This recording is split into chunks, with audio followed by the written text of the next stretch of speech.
Okay, so this is just a refresher from yesterday's exploration activity.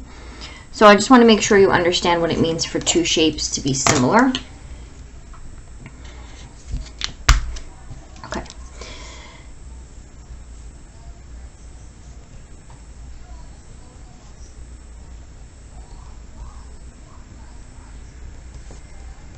So different size, sorry.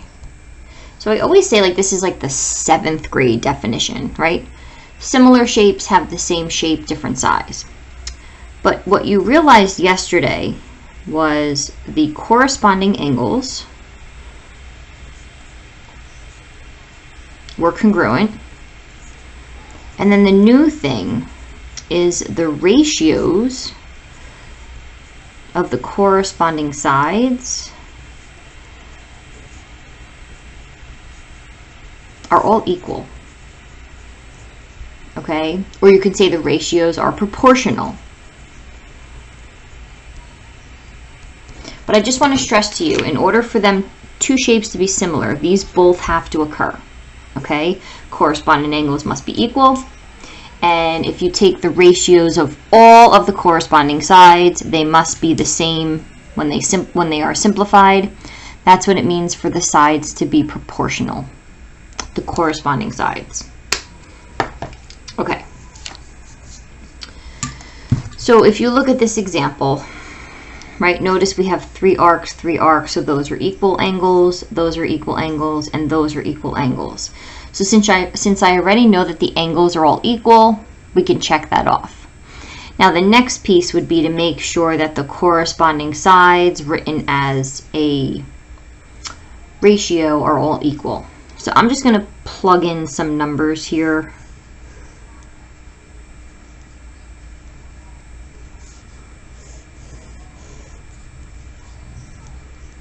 Okay. So we're assuming all the angles are equal. We already checked that off. So like 3 would correspond with 6 if they were not rotated. So I'm going to write that as a ratio. Notice I'm going small over large. Doesn't matter until you get to the scale factor. So now I'm going to compare 4 and 8. They correspond. And then 5 and 10. They correspond. Okay. And then what happens when you reduce them all?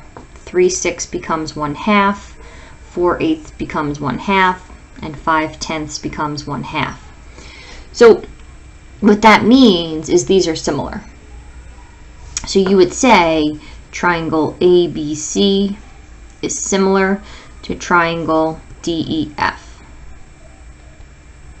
And just like the congruence statement, this is our similarity statement.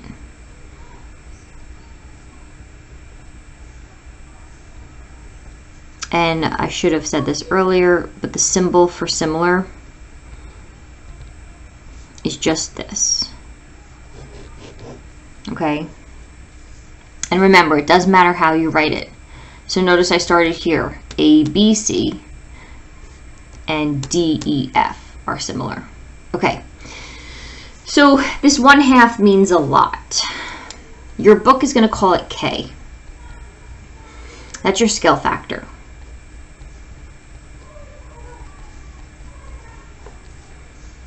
It's also called the similarity ratio.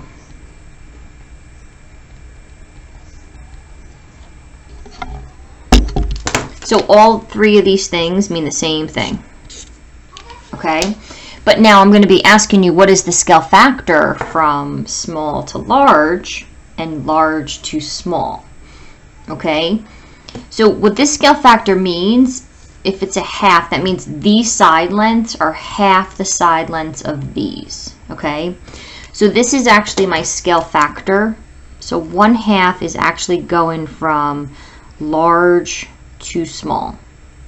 So I almost want you to think common sense here, right? If you're taking something that's large and you're going to multiply it by 1/2, it's going to get smaller. The scale factor, though, from small to large is going to be 2/1. So it's the reciprocal of this one. Okay, and what that means is if I multiply these side lengths by 2, I get those. Okay, so that's what a scale factor is. 5 times 2 is 10, 4 times 2 is 8, 3 times 2 is 6. And then vice versa. If you actually take 8 and you multiply it by a half, you're going to get 4. If you take 10, multiply it by a half, you're going to get 5. And then the same thing with 6. So you do need to know the difference between the scale factor from small to large and large to small. And we will be going over that today. Okay, let's try another example. So this is telling me that they're already similar, right? So they're telling me they're similar. Find the scale factor of RST to XYZ. So now I'm going from large to small. Okay, so that means my scale factor should be less than 1. So all you're going to do is take one pair of corresponding sides. I'm going to do 30 over 18, and then I'm going to reduce it. So what is that? 10/6, which can be reduced more. 5/3? Yeah. Okay. Now, my scale factor is either 5/3 or 3/5. Which one do you think it would be if you're going from large to small? So it's getting smaller. So should we multiply it by 1 2/3 or 3/5? Right? It should be 3/5. Which means if you multiply 30 by 3/5, you get 18. You could try it if you don't believe me. So list all the pairs of congruent angles. So I think we can all agree T equals Z, because they're telling us they're similar. R is equal to X, and angle S is congruent to angle Y. Okay, so now it's saying write the ratios of the corresponding side lengths in a statement of proportionality. So that just means TS over ZY is equal to RS over XY, which equals TR over ZX. And they should all equal 5/3. Since we're just writing our ratios from the larger to the smaller. Okay. Now, I know it's asking you up here from the scale factor from RST to XYZ. What if I add in, find the scale factor from triangle XYZ to triangle RST? And that would be 5/3.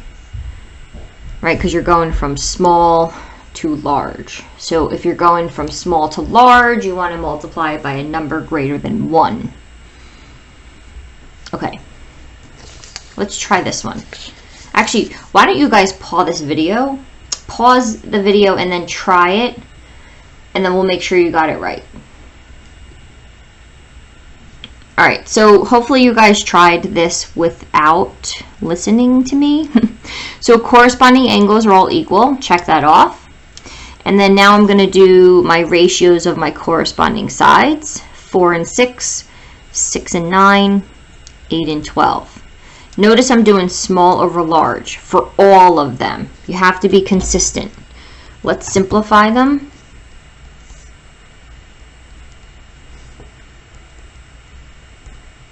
Oh, they all equal.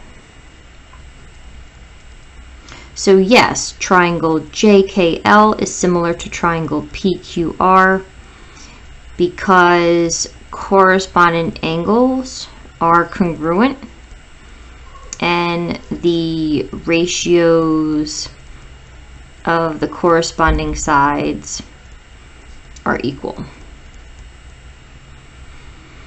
So now notice I'm also asking you for the scale factor. I use SF, by the way, a lot for scale factor. So we're going scale factor from small to large, and they want to know the scale factor from large to small. So one of these is 2/3, and then the other one, remember, is just the reciprocal. So if I'm going from small to large, it's getting larger. So I don't want to multiply by 2/3. I want to multiply by 3/2, or 1.5. So from large to small, it would be 2/3. Okay?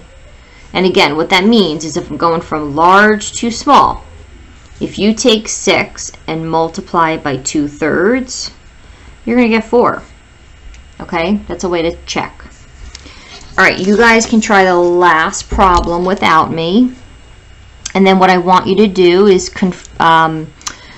see if you have the same answers as your neighbor. And then go back to today's agenda to follow what is next. Bye, guys.